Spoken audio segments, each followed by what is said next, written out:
so then I began getting recognition like, oh, you the boy that drew that, or I saw that, you did that. Um, and my name became attached with my work. And then that compounded with what I was doing academically at that time. Because I talked about the ability to learn and comprehend and the standards that were kind of family based. So I'm doing well in the classroom. I'm doing well in the in my academic classroom.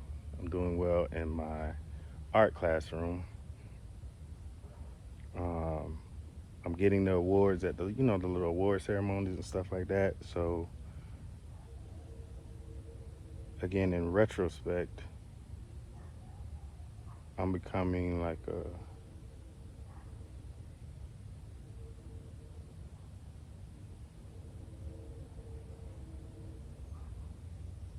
I'm being seen, right?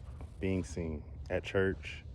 My mom is head of the youth department, so we got to get all the roles in the we getting the roles in the play because we gotta we gotta serve on this board or serve like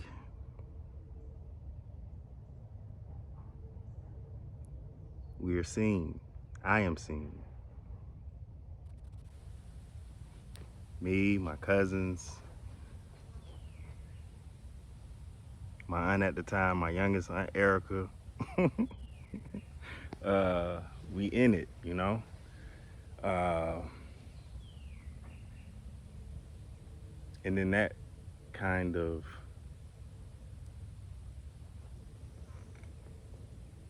spawned what would be my experience on and in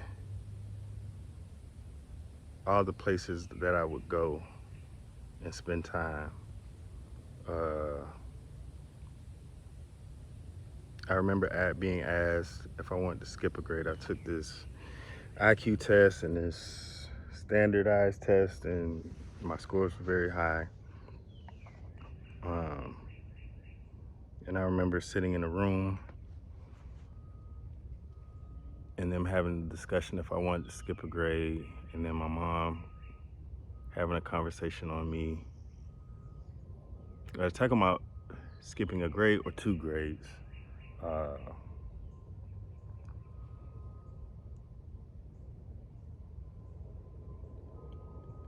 and what was most beneficial to me. And I remember her asking me if I wanted to, like, she gave me and thank you for this, she gave me uh, final decision as far as whether I wanted to or not. And I didn't. I liked my classmate, I liked my teachers at the time. So, um, I continued on the given path, so to speak. Uh, but upon leaving Sunrise and going to Galaxy Middle School, uh, I was given the option to go into the gifted program, and I accepted that.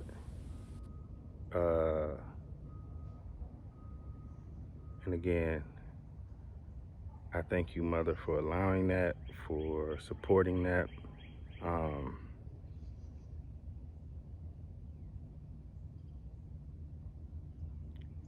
because it was a great experience for me. I was able to be challenged as far as learning goes.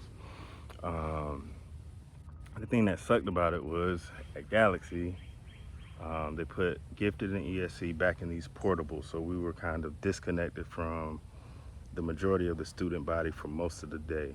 And uh, the love part about it is being able to be in a small classroom, um,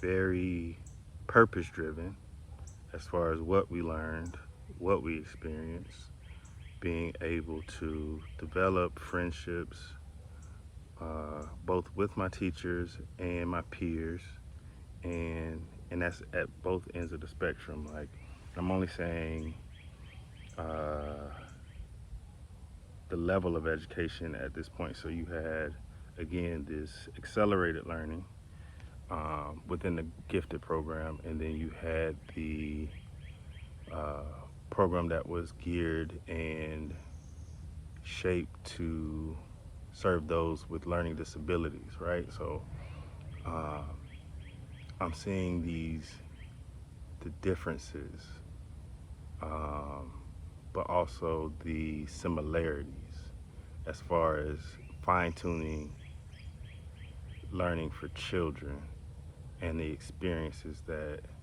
we were both having. So um, it also helped me in my development of friendships with my peers because, again, um, it's it's diverse back there in a sense, but it's also in this on the negative aspect of it. I saw who was being labeled as gifted and who's labeled as ESC, the similarities and differences, and the negative parts of how each were treated, both by uh, faculty, teachers, and the general student body. Like, the jokes were harsh, the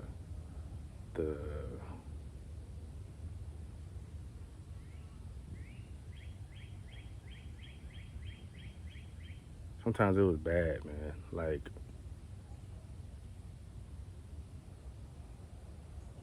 even for those who were treated like, the nerds, and we were like it, I consider myself a cool nerd, right? Um, but there is a bag that comes with that, right? Uh, but also, kids are ruthless as far as how they treat those who are in ESE or whatever the title it is on it now. And I saw the brilliance in both, but again, there was a stigma that were placed on the ESE kids that I just don't agree with. I just don't like. Um, and later, as a teacher and observer and etc., I see the system in which they label our kids to benefit and profit off our kids, and it's just bad. So anyway, I'm seeing all this as a youth with a certain set of eyes. I see it later as an adult with a certain set of eyes. But going back into the gifted program and what I was learning there, like, we were, playing the stock market in middle school. Like, um, we were reading articles. We had to read articles. We had to write them as well. Miss Koenig, Dr. Fisher, Miss Gibson. Um, those were my core teachers, and I even, I remember special things about each of them. Um, one instance was one we, again, growing up within the beautiful struggle. I didn't have a computer. Most of my peers in the gifted program, they had computers, typewriters, and stuff like, well, on the latter ends, typewriters, but most had computers and things of that nature to help them in their education. So my English teacher, Dr. Fisher, uh, she was very blunt, very structured,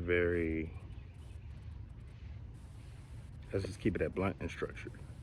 Um, no nonsense, like a college professor. That's how she ran her class, as it was preparatory for high school and really for college. So we used to have to write these papers, and I loved writing at that time. But again, there were certain formats, I don't know, ELA, all those formats that you had to write and present, and uh, we had to provide resources, again, like a college course. And this is middle school. Um, I remember having a conversation one day because I'm turning in papers. Everybody else's are typed, and some didn't have computers, but had access to labs or their parents' computers or what have you. Um, but I'm writing all of mine, and she's just like, Martin, you need to type this stuff. And I explained to her I don't have a computer, um, and at that time I really didn't have access to use a computer elsewhere, even outside of my home. And so she was just like, she kind of made a deal with me. She was just like, all right, well, I'm going to let you write these papers because I understand the financial situation. But you got to do something with this handwriting, right? uh, I am an artist. I can draw, I believe, anything. I can draw anything um, to look like what it is. But handwriting was not my strong point. So I kind of came up with my own scripted font. And from that day forth, even to now, like I kind of draw my letters. I started drawing my letters out, and that became my handwriting. So anyway, thank you, Dr. Fisher. Shout out to the women. Shout out to being understanding and receiving. Um, yeah, she allowed me to do that, and I did really good within that program. Uh, love my middle school experience. Love my friends. Uh, Again, it sucked that I would only really get to see them in elective courses or really at lunch. Um, but I think it was worth it. And I ended up taking the PSAT. I believe it was in seventh or eighth grade. And I ended up scoring in the top 1%. And then that, in turn, ended up awarding me my first full scholarship. I earned it in middle school. Well, the opportunity in middle school. Um,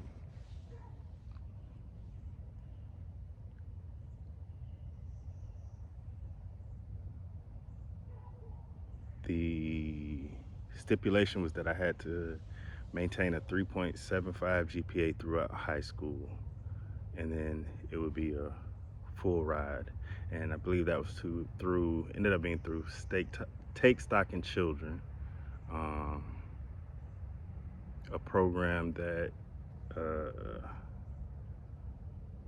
I would later go into in high school. Shout out to Asia. What up? I remember. I'll talk about that later. But anyway, uh, she brings up the time that we first met. We ended up going to Florida State together, but anyway, I'll talk about that later. So Take Stock. So I earned my first full scholarship in middle school, or the opportunity thereof, um, which took a certain amount of pressure off of me because I knew we couldn't afford college. But the expectation was that we get good grades and we earn our way to college. Uh, and I remember I would start getting things in the mail like from Duke, from Harvard, from all of the Ivy League schools, and then other institutions. When I say other, not trying to compare them, but I'm getting college letters based off academics in middle school. But I had started playing football at the time, so my eyes were on playing football for Florida State. So I would discard those letters like uh, it's not Florida State. Anyway, uh, Yeah. Also, while at Galaxy Middle School, I was able to take TV productions. Um, Ended up being one of my favorite classes and experiences. Uh, I was able to be on the morning news and be a voice of my peers and to my peers. And at that time, before the access to YouTube and social media and things of that nature, I didn't realize how big it was.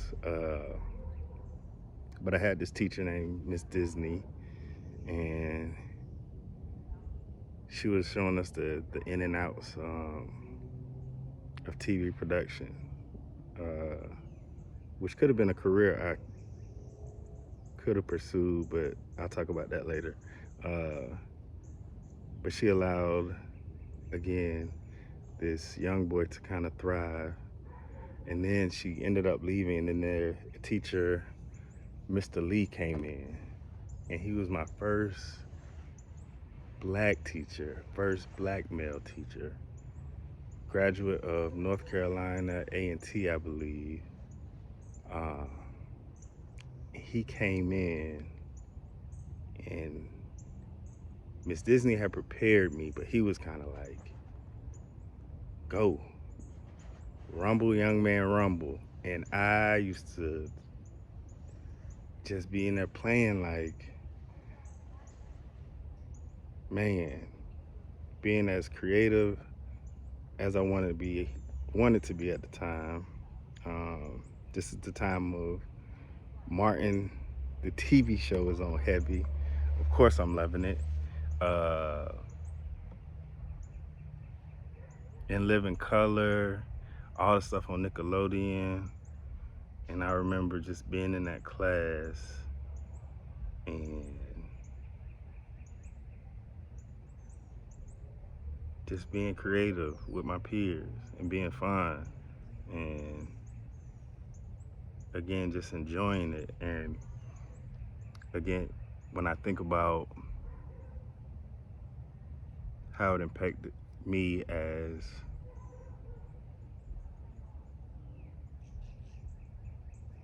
the son of a single mother who was again seen. So I'm seen by the faculty, staff, peers, and it's in a positive light. And then again, it just helps shape. It helps build confidence. It helps uh, give positive feedback.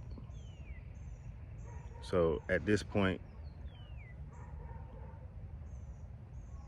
it's almost like I can't lose. Um, I'm on this wave, uh, and it boils back to, in the essence, when you take the alchemy of it, when you break it down to its root form, it's because of what was provided through my mother and family. Her teachings,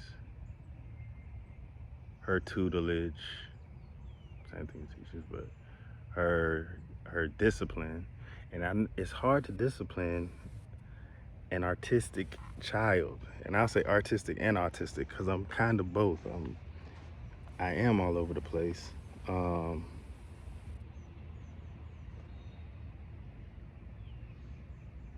I remember it's just so many times like my mom would ask me, take out the garbage, put them clothes away, and mow the yard, right? This is an example, but this happened constantly. I would go to take out the garbage. While taking out the garbage, I see my homeboy ride on a bike, ride by. Stop talking to him. We talking about whatever.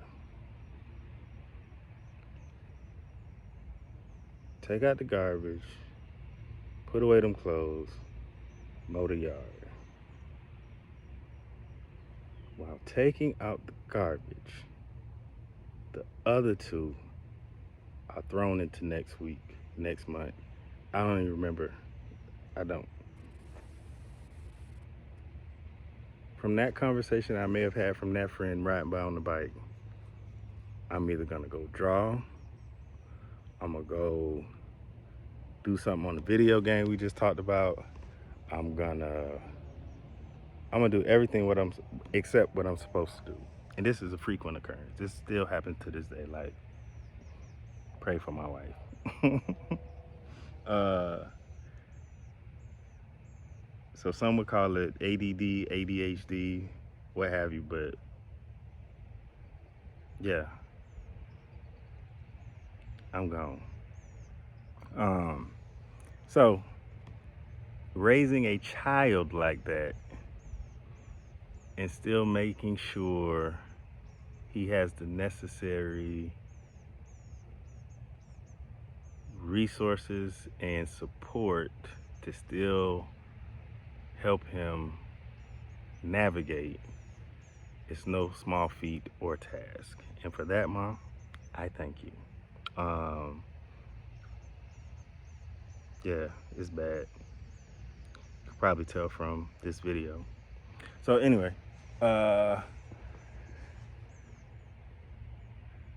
leave middle school. Going to Pine Ridge High School. And there's so much stuff I'm skipping and leaving out, but I'm just going.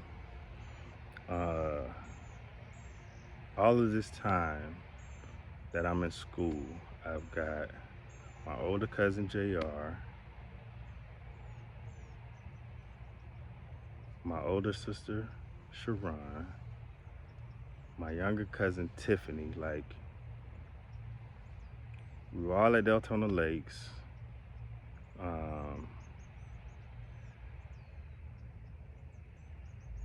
At Galaxy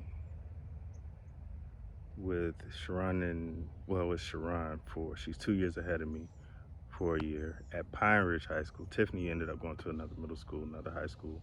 Pine Ridge, I got my my older cousin, my older sister, friends and family, friends that I've grown up with from elementary school.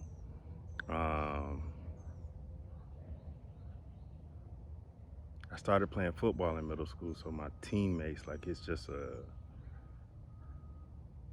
our own little world. And people I went to church with, friends I went to church with,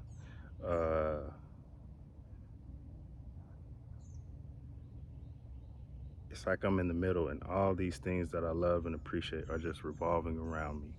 And again, the conversations that I'm having in group settings and on an individual basis are just helping me to see this world, I want to say differently, and I say differently just because of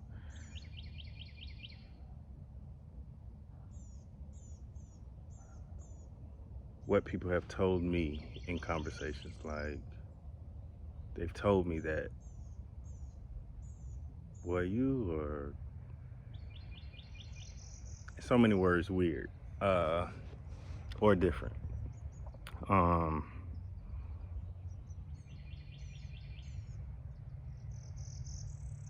Putting a pin there. So I've kind of explained the family setting to a degree,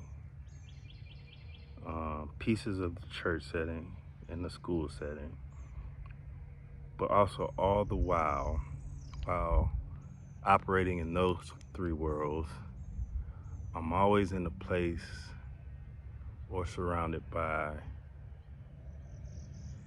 the streets, so to speak. My father was in the streets for the majority of my childhood.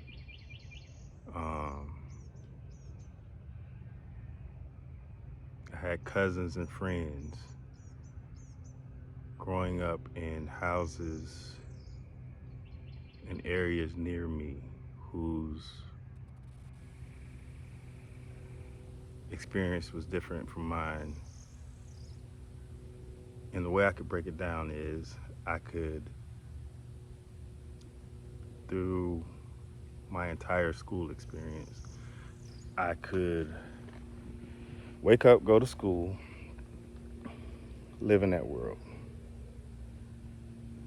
Come home from school, go to play, and we in the streets like we. I remember just looking one day, like you know how you see a scene from Boys in the Hood or films that depict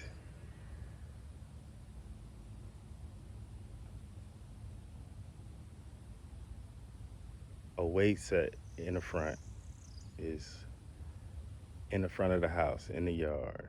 You got swole male individuals drinking a bull, a beer, pumping weights, listening to Tupac, talking.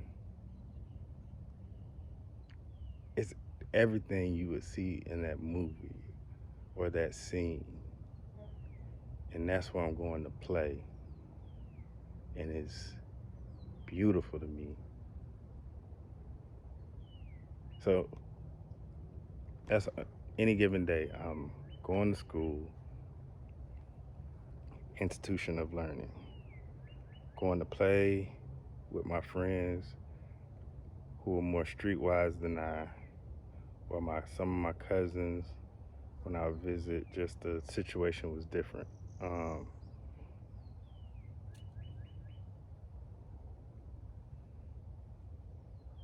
Schoolhouse, trap house. Not all were trap houses, but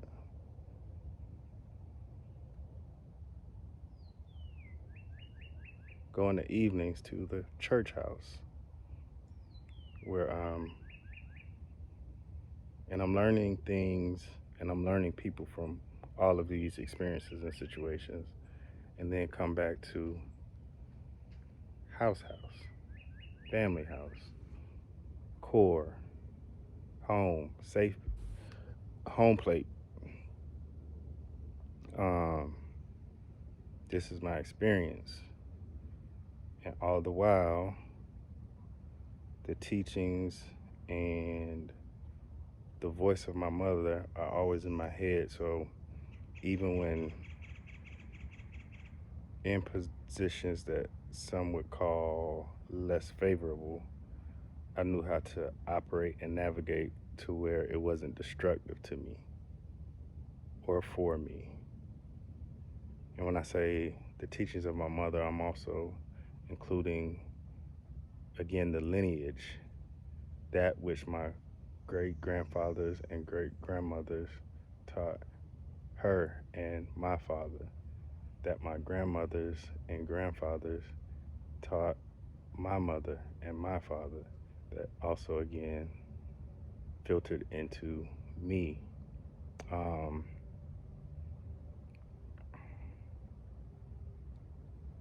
I spoke about my father being in the streets, and he'll tell you the story, and we talk about it now. Like, it's crazy that as a boy, young boy whose father wasn't in the home, all the way, like my father was just never in my home. Um, but I would see him. He would visit time to time, and whenever I visited my family on my father's side, who were beyond influential, beyond the words that I can say to quantify how great they were to me, how great they are to me. Um, how loving and giving they have always been to their son, grandson, nephew, cousin. Um,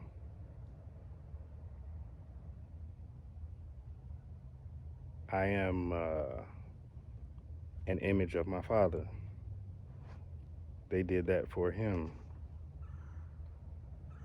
They did that for me, uh, even in his absence during that time. And no matter my religious beliefs or disbeliefs, I know the power of prayer is real. And I remember praying as a kid, like to one day have a close relationship with my father and that he be delivered from some of the things that were challenging him and that kept him within the streets for so long. And that day came to pass, and it's still kind of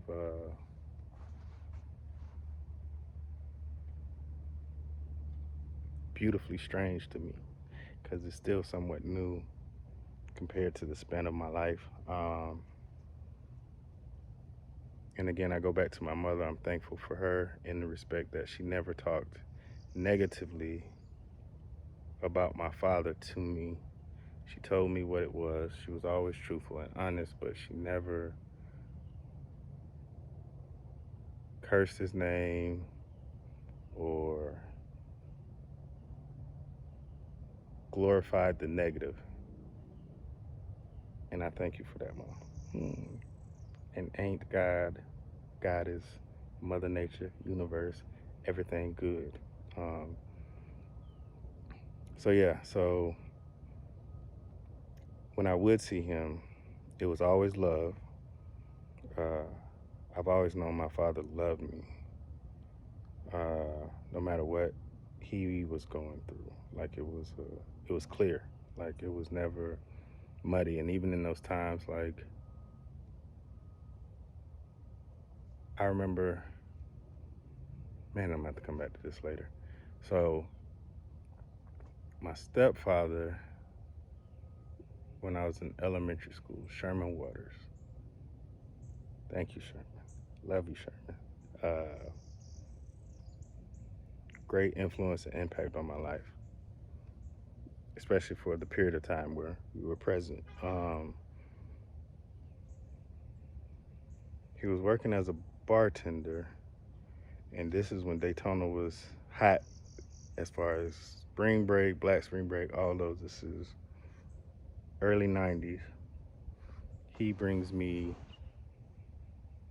the demo tape for Tupac. I think it was Strictly for My Niggas and Outkast, Southern Playalistic, Cadillac Funky Music. And I remember sitting at a table. This was on Mosquero Ave. So this had to be between 3rd and 5th grade. I'll check the dates on it, but I must have got a Walkman for Christmas, or maybe I was using my sister's Walkman. But I remember sitting at the table by myself and listening to and falling in love with and being imprinted on by the voice and words of Tupac and Outkast, which I'm loyal to their music, their words, their teachings, right? And Tupac had one, and one song that said, it came on like, "Daddy's home." And Tupac responds, "So?" And goes into this poem of anger and resentment, right? And I'm listening to this, and this again, I'm young, I'm what, 9, 10 maybe at the time, but I feel the absence of my father within those words, right? Um, man, I feel it. Uh,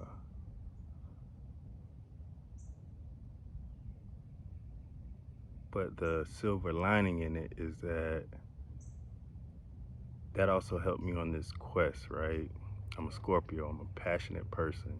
When I feel happy or joyful, it's like a euphoric feeling.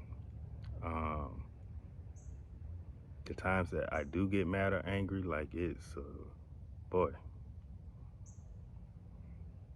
Um, and we'll talk about being mad or madness later. Uh, but I was on a quest.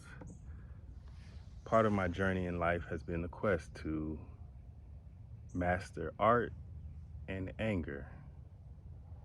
Um, how to channel those things into positive things, right? So, uh, outside of very few moments, my thoughts and understanding of my father have been nothing but positive because he's a positive person. He's a thinker. I heard the stories of how smart and wise my father were growing up. I heard the stories of how he inspired people, um, the things he did academically, athletically, uh, the persona, the juice he had,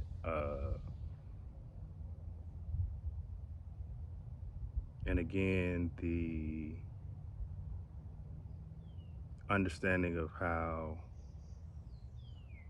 I was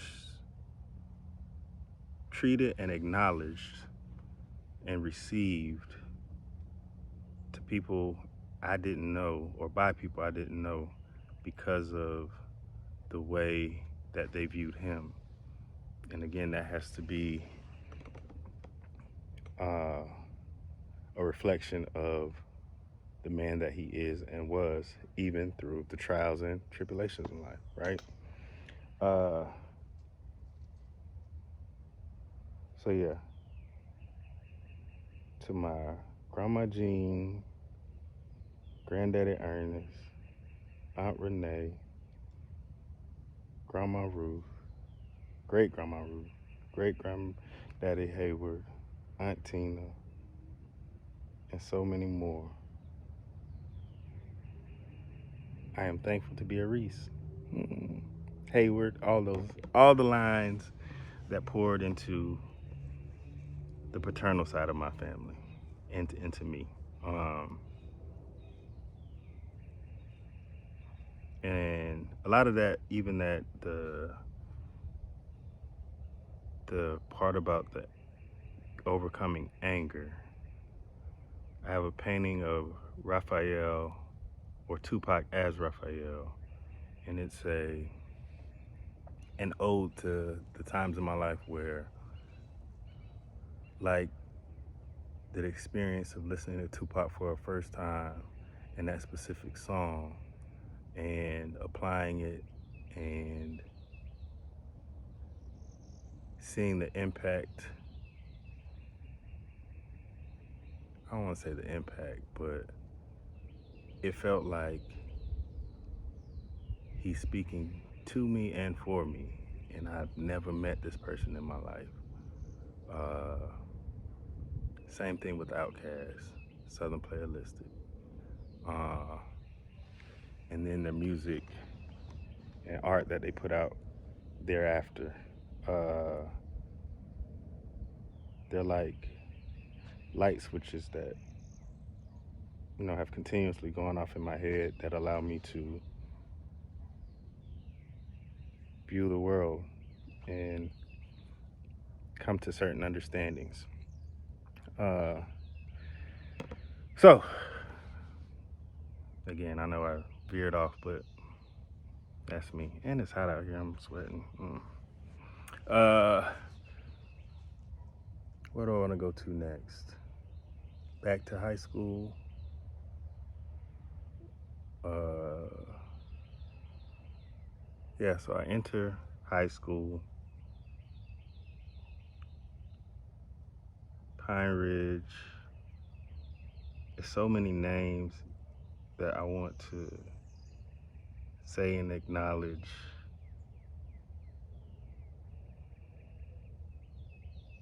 from all of the areas that I've talked about thus far. Uh,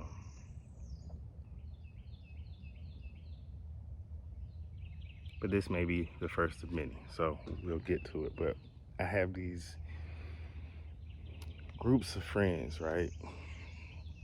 So I said I was in the gifted program. I'm playing football. I'm artsy, um, churchy, connected with all these different pockets. So my friend groups are a reflection of all of this time spent in all of them. And so Pine Ridge becomes this culmination. How I don't know how I want to pronounce that word, but of it all, like parts of heaven on earth. Certain times and certain places where you couldn't ask for more, and that's what Pine Ridge was to me. I entered a university studies program. Uh,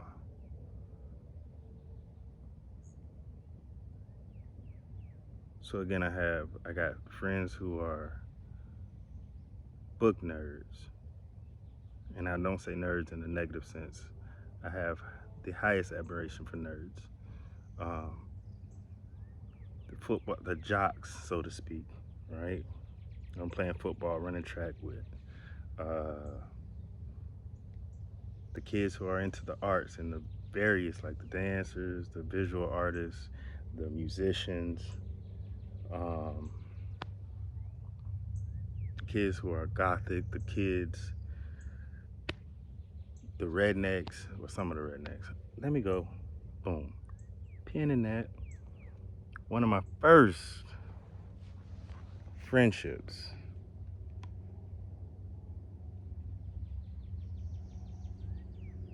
that kind of went through the full friendship cycle from birth to transcending or dying to a degree was with my friend Nick Nagara. Um, I said in third grade we moved to another side of Deltona, close to the Pine Ridge near Howland Boulevard. And this is in third grade. First kid I meet on our street was Nick.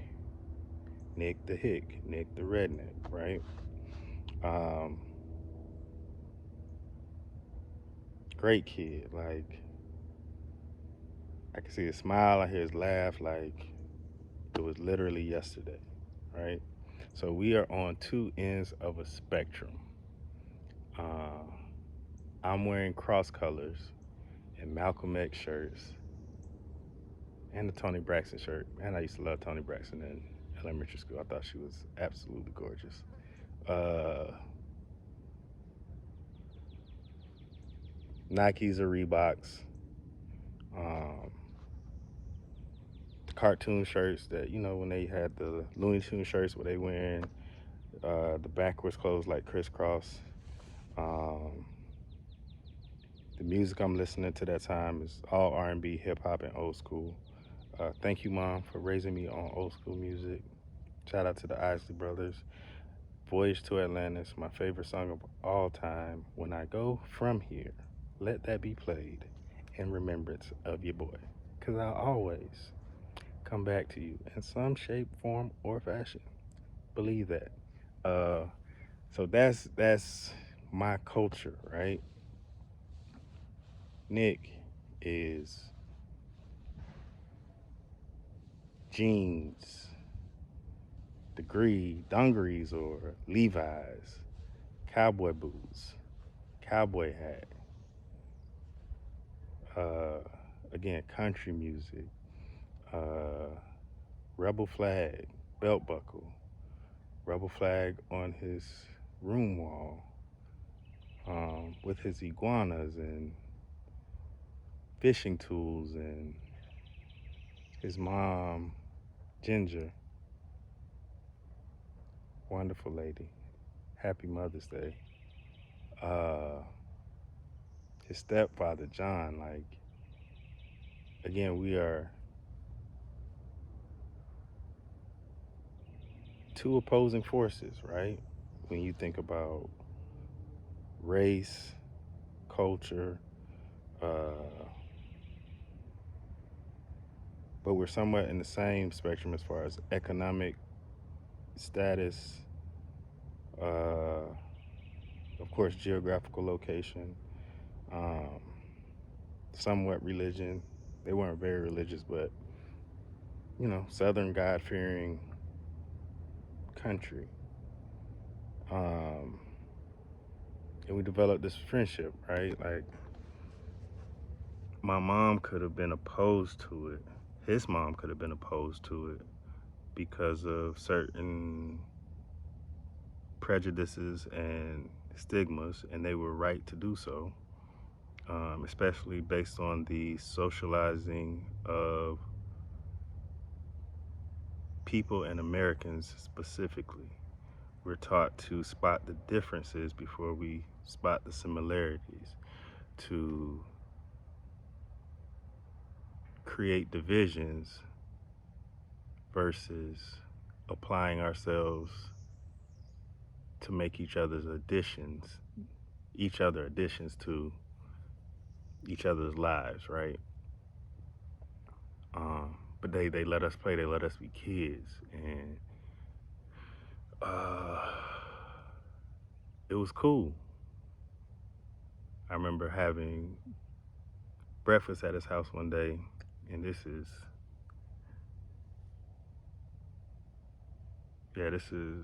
late elementary school, and I remember us having Apple Jacks one morning, right?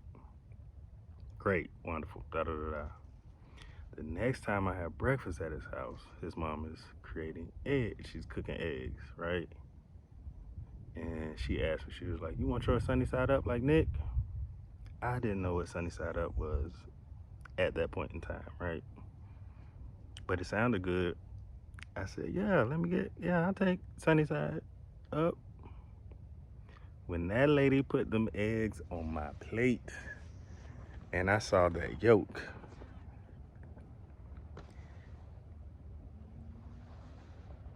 anyway, thank you, Ginger. I don't know if I ate the eggs that day or not. I don't know if I tried to be polite and diplomatic about it or I told her. I was very honest as a youth. Uh, so I probably told her, like, nah, we don't eat our eggs like that. At that point in time, I do eat sunny side eggs up today. But yeah, it was this culture clash that was beautiful. But then later, my friendships developed. Shout out to Busta and Kendra, Stephanie, even little Johnny. Oh, I'm gonna come back to that. So, we both started hanging around people that looked more like us, especially going into middle school. And then we kind of drifted apart. And from my perspective, and he could have had the same view, because I know my friend Buster probably cussed him out and called him a cracker a time or two. Like, I just know Buster, that's how he wrote. But the one friends that he started hanging around too, they were very conservative. The rebel flag that he wore did not mean the same thing that the rebel flag that they wore, in the sense of how he spoke and how he treated me and how he treated others there was a pureness about it. The friends that I began seeing him with, it was not that. It was definitely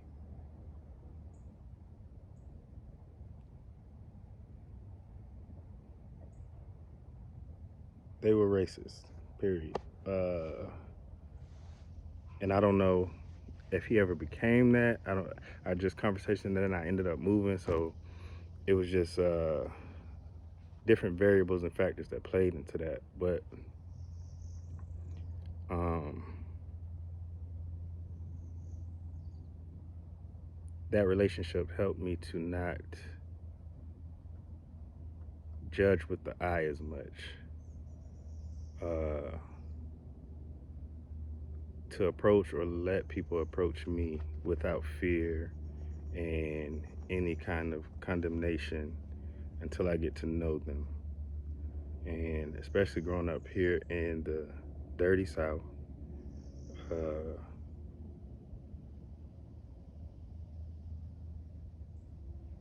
it has been beneficial. It has been beneficial. I don't know if I said that right. In my understanding and empathy. Um, so again, thank you, Mother, for allowing that friendship to develop. Uh, Thank you to all my friends who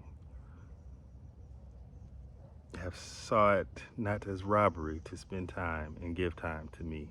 Um, Whether you like me or not now, I love you and I appreciate you uh, for all you have given to me. Um, so fast forwarding back to high school, so I've got friends in every end of the spectrum, all of the groups, all of the nuances, all of the different tribes at the school. Like I got friends in each of them, and I'm conversing with them, you know, on a daily basis, whether it's in class, at lunch, uh, whether it's after school, before school. Um, it's a beautiful experience. It's an enlightening experience. Uh, I had a black principal for the first time, Mr. Tucker. Um, I called him T Double D after Trick Daddy, Tuck Daddy Dollar, who was very supportive, very influential in my growth. And I say that and I point that out uh, simply because I know the importance of seeing someone who looks like you or shares your experience in positions of authority and power. Um, I know the benefits of having relationships with those people, and that's within the school system, within workplaces, within places of education. I know the impact of that and how important it is, and uh, it's not race baiting or playing the race card or any of those things. It's just truth. Um, Part of the problem that I see within the school system is that it is the majority of teachers are white females, right? And this is no knock to the white female because there are white females I have developed the greatest relationships with in my life. Um, Shout out to Miss Perry. Shout out to Jennifer Hottishell, my art teacher. And I'll get back to them in my high school experience in a minute. But all of my teachers, I've named some of my teachers from middle school, some of the teachers from high school. But um, it's hard to fully connect with students without an experience that you are able to share with them. It plays on certain empathies, certain prejudices that we all have. Uh, And it's just, again, important to have people who guide you through this life, who have those things, have those shared experiences, have those connections, which is why it is important to have black males in the school system, black females in the school system, in leadership roles, not only teaching roles, but leadership roles, when the student body is heavily populated by black students, boys and girls. And that goes across all ethnicities and cultures. They deserve teachers and those to guide them who share an experience culturally with them, economically with them, and even educational wise with them. So it's not a knock, okay? But yeah, so anyway, yes. Had Principal Tucker, which was great. It was just great to see. It was great to experience. Again, person who saw me and allowed me to just go. I'm gonna stop it there. Garbage truck is coming, and we'll continue. Again, happy Mother's Day. A lot of this you probably already knew. Well, I know you knew a lot of it. We'll get to some other things that you may not know or that you may not remember, that I remember shortly. That's probably the 500th you've heard, but I love you. Peace.